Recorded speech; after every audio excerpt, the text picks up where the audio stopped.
어제에 이어서 어찌하여 낙심하는가 두 번째 이야기로 하나님의 말씀을 함께 나누고자 합니다.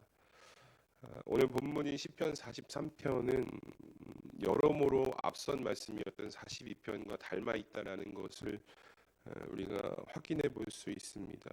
그러니까 많은 학자들도 이 시편 43편을 그저 하나의 독립적인 어떤 단독의 시가 아니라 이 42편과 연결되어 있는 시로 이제 보는 경향들이 있는데, 왜 그러냐면 먼저 시의 진행 방식이 42편과 매우 유사하게 43편이 기록되어 있기 때문입니다.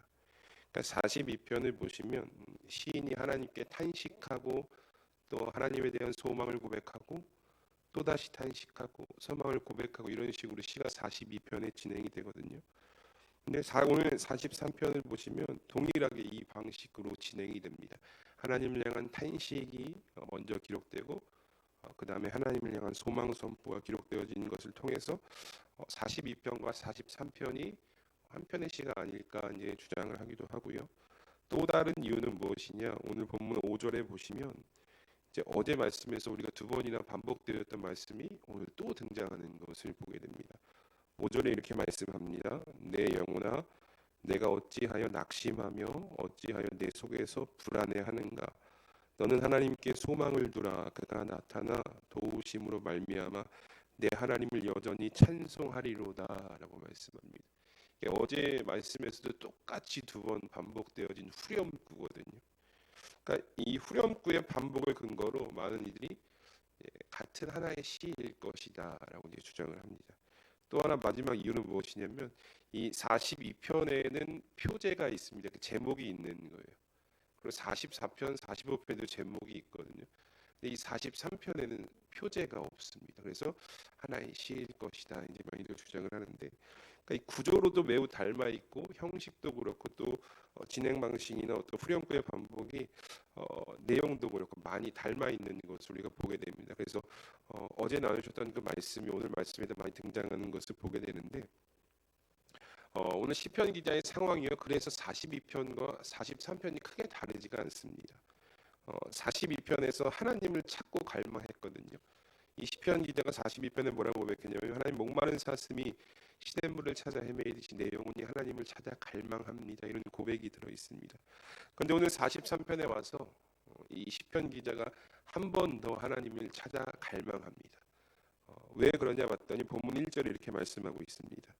하나님이여 나를 판단하시되 경건하지 아니한 나라에 대하여 내 송사를 변호하시며 간사하고 불의한 자에게서 나를 건지소서라고 말씀합니다.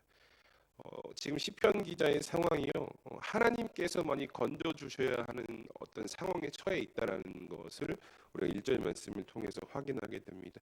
그러니까 큰 위기에 지금 빠져 있다라는 것이죠. 그가 겪는 위기가 무엇인지 구체적으로 아주 구체적으로 나오진 않지만 이 시편 기자가 하나님을 자신의 재판장으로 혹은 변호사로 그렇게 요청을 하면서 하나님 저를 구원해 주시옵소서, 하나님 저를 건져 주시옵소서라고 간곡히 요청하고 있는 것이 오늘 본문 말씀의 시작입니다. 왜 그러냐 봤더니 뒤에 이렇게 말씀합니다. 경건하지 아니한 나라와 간사하고 불의한 자로부터 받는 위기에 처해 있다라는 거예요. 이 경건하지 않는 나라, 간사하고 불의한 자는요, 이 세번역 성경으로 보면 이렇게 한 문장으로 표현합니다. 거짓을 일삼는 저 악한 사람들로 이렇게 표현하고 있습니다. 그러니까 선민인 이스라엘을 대적하는 이방의 나라들을 표현하기도 하고요. 또는 그 나라의 왕들을 의미하는 것을 보게 됩니다. 즉 하나님을 믿지 않고 하나님께 속하지 않았던 자들이 지금 선민이었던 하나님의 백성을 위기에 빠뜨렸다는 것이죠. 억울함 가운데 빠뜨렸다라는 것입니다. 그래서 이 시편 기자가요, 오늘 이제 말씀해 보시면 재판 용어를 많이 사용하고 있거든요. 우리가 재판을 하는 이유가 억울함을 해결하기 위해서 재판을 하지 않습니까? 이 시편 기자도 마찬가지입니다. 거짓의 나라와 거짓을 입삼는 이 악한 사람들로부터 하나님 제가 억울함에 빠져 있습니다. 하나님 제가 위기에 빠져 있습니다. 주의 긍휼로서 저를 건져 주시옵소서라고 지금 고백하고 있는 것입니다. 여러분 우리가 이 말씀을 보면서 한 가지 고백할 수 있는 하나는 무엇이냐면 우리 인생에 우리를 도우실 수 있는 분은 하나님 한 분밖에 없다라는 것을 우리가 이 말씀을 통해서 여러분 고백하실 수 있어야 합니다. 이 성경에서의 고백처럼 오직 우리가 지금 오늘 처한 모든 상황 가운데 우리의 방패가 되시고 우리의 피난처가 되실 분은 하나님 한 분밖에 없다라는 것이죠. 그러니까 이 시편 기자도요 하나님밖에 없다라는 것을 알았기 때문에 하나님께 오늘 나를 건져 주시옵소서라고 간절히 간곡하게 구원을 요청하고 있는 것입니다. 그런데 한편으로 우리가 생각해봐야 할 것이 있습니다. 하나님이 우리의 피난처가 되시는 것, 하나님이 우리의 방패가 되시는 것, 그러기 위해선 우리의 믿음이 늘 하나님 앞에 바로 서 있어야 된다라는 것입니다. 여러분 오늘 1절 말씀을 다시 한번 보시면 시편 기자가 여러분 뭐라고 고백하고 있는 줄 아십니까? 하나님이여 나를 판단하시옵소서라고 고백합니다. 저는 이 말씀을 준비하고 묵상하면서 굉장히 교만한 부분이 아닌가라는 어떤 생각이 들 정도로 굉장히 당돌하게 하나님 앞에서 하나님 나를 판단하시옵소서라는 말씀이 저에게 다가왔습니다. 여러분 우리는 하나님 앞에 죄인이거든요. 어떤 하나님의 기준에 우리가 맞을 수가 없는 거예요. 그런데 이 시편 기자가 이렇게 고백하는 거예요. 하나님 저를 판단하여 주시옵소서. 여기서 우리가 오해하지 말아야 할 것은 하나 무엇이냐면 이 시편 기자가 하나님을 향해서 자신을 판단해 달라고 말할 수 있었던 것은 완전한 의인이기 때문에 하나님 저는 죄가 없습니다. 이것이기 때문에 하나님께 판단을 요청한 것이 아니라는 것입니다. 저와 여러분들 오늘 시편 기자도 마찬가지지만 저희는 완전한 죄인입니다. 죄에 빠져 살아가는 자들이죠. 그러나 이 시편 기자가 오늘 하나님께 자신의 판단을 요청했던 것은 하나님 저는 죄인이지만 언제든지 하나님께 돌아서는 몸부림을 치고 있습니다. 제가 죄악된 세상에 살아가지만 하나님 저는 오늘 믿음으로 살아가려고 노력하고 있습니다. 하나님 이런 저의 모습을 돌아봐 주시옵소서라고 요청하고 있는 것입니다. 여러분 이런 자들이 하나님께 도움을 요청할 수 있는 거예요. 하나님 편에 서서 어떻게든지 하나님 앞에서 몸부림치며 다시 하나님께 돌이키려고 하는 자들이요 위기의 상황 때 억울함의 상황 때 하나님을 찾고 하나님께 부르짖을 수 있다라는 것입니다. 일상의 삶에서 인생에서 하나님 없이 하나님 나의 도움이라고 생각하지도 않는 자들이 믿음 없이 살아가던 자들이 어떻게 하나님께 도움을 구하겠냐 말입니다. 늘 하나님께 돌아오려고 하나님 앞에 서려고 몸부림치고 믿음으로 살아가던 자들이 위기의 상황 가운데 하나님을 찾을 수 있다라는 것입니다.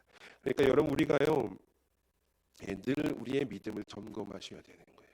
하루하루의 삶 속에서 내가 하나님 앞에 바로 서 있는가, 내가 하나님과 멀리 떨어져 있지는 않은가, 하나님 앞에 돌아오려고 내 인생이 내 삶이 오늘도 몸부림치고 있는가를 여러분 늘 점검하시고 돌이키는 삶이 되셔야 한다라는 것입니다. 이런 노력이 있는 자들이 이런 믿음으로 살아가려는 자들이 위기의 상황에 하나님께 도움을 구할 수 있는 거예요. 오늘 시편 기자도 마찬가지죠. 그렇게 시편 기자가요 하나님께 간구합니다. 하나님 나를 판단하시고 이 억울함 속에서 하나님이 이 위기의 상황 속에서 재판장이 되셔서 변호사가 되셔서 나를 구원해 주시옵소서. 그런데 여러분 우리가 2절 말씀 이어지는 2절 말씀을 보면 바로 이 시편 기자가 좌절하는 모습을 발견하게 됩니다. 2절에 이렇게 말씀합니다. 주는 나의 힘이 되신 하나님이시거늘 어찌하여 나를 버리셨나이까. 내가 어찌하여 원수의 억압으로 말미암아 슬프게 다니나이까 라고 고백합니다. 앞선 말씀에서 하나님께 간절히 구했거니와 하나님 저는요 죄악된 세상이지만 믿음으로 살아가려고 노력했고 늘 회개하며 하나님 앞에 서려고 노력했습니다. 그런 나의 모습을 보시고 하나님 나를 구원하여 주시옵소서. 그런데 하나님의 응답이 없는 거예요.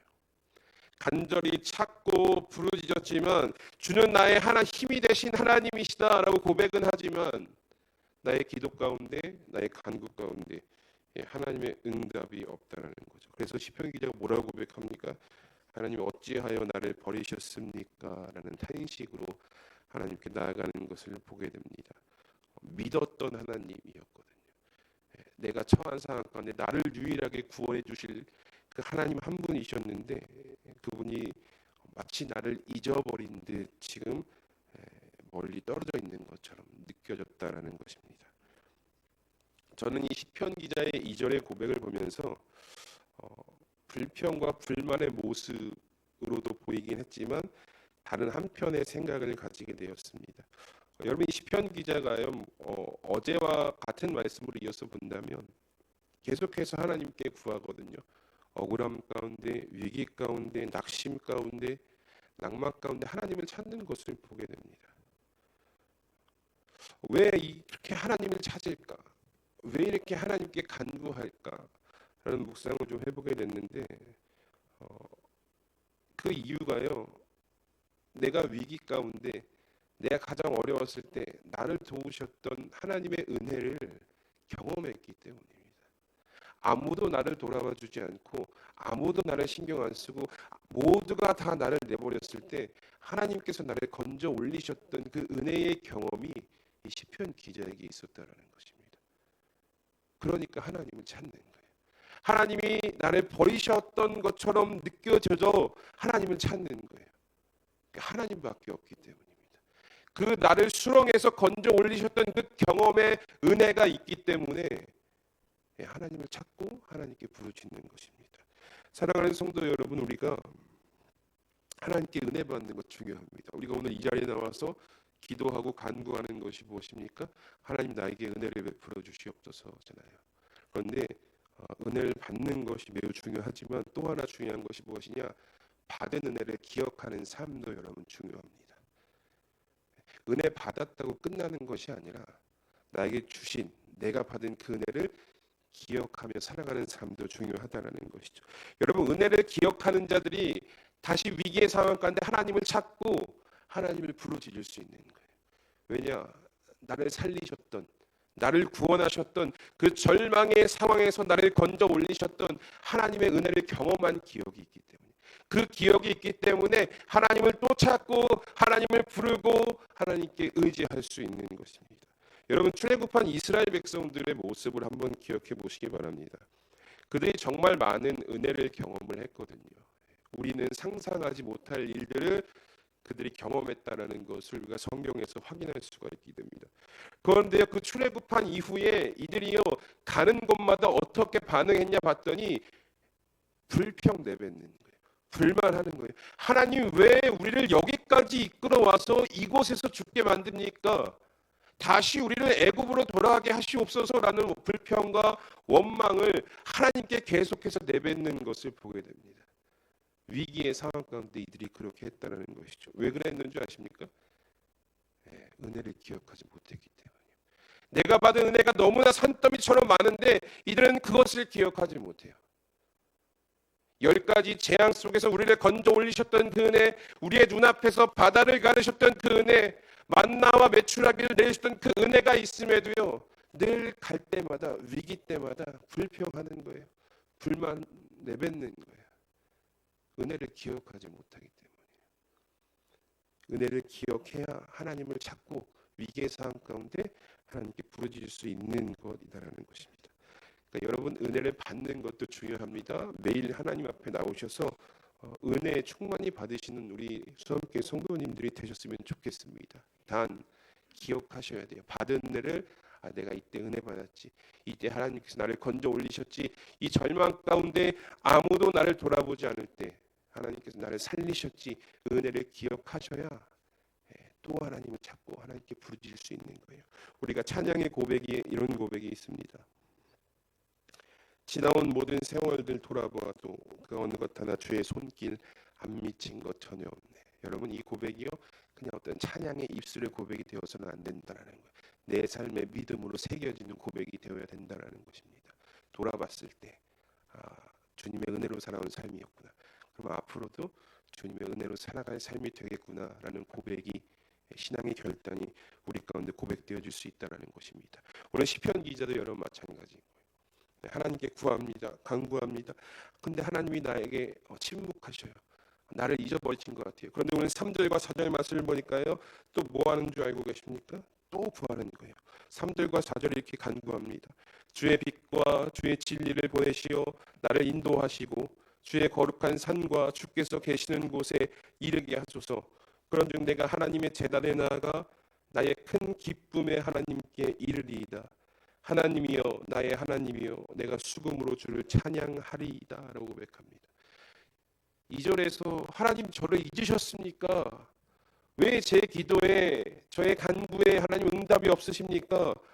이렇게 고백했던 시편 기자의 고백이 3절과 4절에 다시 하나님께 간구하는 고백으로 바뀌게 되었다는 것입니다. 나를 구원하신 은혜가 있기 때문이에요. 그 은혜가 또 기억났기 때문에 하나님께 구하는 거죠. 우리 3절을 보시면 여기서 빛과 진리가 나오는 것을 보게 됩니다.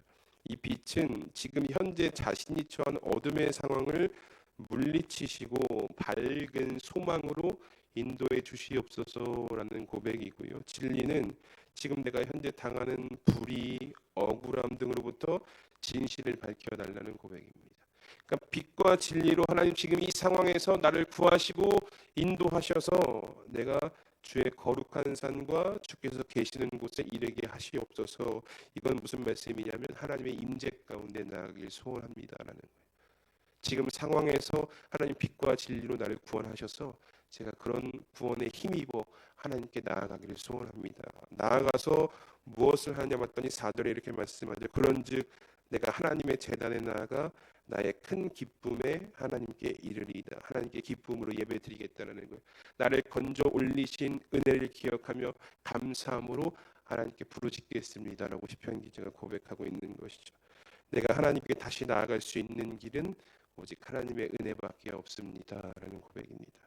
그리고 나서 이 마지막 5절에 또다시 한번 자신에게 스스로 다그치면서 믿음의 고백으로 이 시를 마무리하는 것을 보게 됩니다. 5절에 이렇게 말씀합니다. 내 영혼아 어찌하여 낙심하며 어찌하여 내 속에서 불안해하는가. 너는 하나님께 소망을 두라. 그가 나타나 도우심으로 말미암아 내 하나님을 여전히 찬송하리로다라고 말씀합니다. 우리 사랑하는 수암교회 성도 여러분, 오늘 시편 기자와 같이 우리의 인생이요 억울한 상황에 놓일 수가 있어요. 어떤 일이 우리의 삶에 벌어질지 모릅니다. 모든 사람이 나를 등지는 상황에 놓일 수도 있고 그런 위기가 찾아올 수도 있습니다. 아무도 나를 도와주지 않을 것 같은 상황이 분명히 찾아올 수 있다는 것이죠. 그런데 그럴 때 우리가 반드시 기억해야 할 말씀이 무엇이냐면 바로 이 5절의 말씀이다라는 것이죠. 그 중에서도 그가 나타나 도우신다라는 거예요. 그러니까 언제인지는 몰라요. 우리가 하나님의 때를 모릅니다. 우리가 하나님이 아니잖아요. 근데 하나님은 분명한 사실은 이 신의 고백에서 확인할 수 있는 것은 나타나 도우시는 분이라는 거예요. 믿음으로 살아가는 자들에게 어떻게 해서든지 하나님께 몸부림치며 하나님 앞에 나오는 자들을 하나님은 도우신다라는 거예요. 언제인지 모르지만 하나님의 때에 선하신 능력으로 역사하신다라는 고백을 우리가 기억하실 수 있어야 합니다. 그러니까 여러분 위기의 상황 때 억울함에 놓였을 때 나를 도우실 하나님을 기대하며 피난처 되신 하나님께 몸을 맡기시는 인생들이 되셔야 한다는 것이죠. 여러분 이 말씀이 우리 교회 오면 참 많이 듣는 말씀이거든요. 하나님은 여러분들을 사랑하십니다. 하나님은 여러분들을 도우십니다. 이 말씀이 참 많이 듣지만 그냥 늘 뇌기에 들린 그저 그런 말씀으로 기억하지 않으시고 우리의 삶 속에서 나를 정말 도우셨던 그 은혜를 기억하며 정말 내 인생에 하나님밖에 없구나. 나를 도우실 수 있는 분이 하나님 한 분밖에 없구나라는 믿음으로 하나님께 소망을 두시는 신앙이 되셔야 된다라는 것입니다. 그러니 어떤 상황 속에서도요, 여러분 불안해하시거나 두려워하시거나 흔들리지 마시고 때로는 하나님의 침묵이 느껴질 수가 있어요. 우리가 오늘 말씀에서 시편 기자의 고백에서 확인할 수 있지만 나를 잊어버리셨나라는 생각의 상황이 우리 가운데 나타날 수 있다는 것이죠. 그런데 하나님은 그렇지 않으신 분이십니다. 언젠가는 그가 나타나 도우시는 분이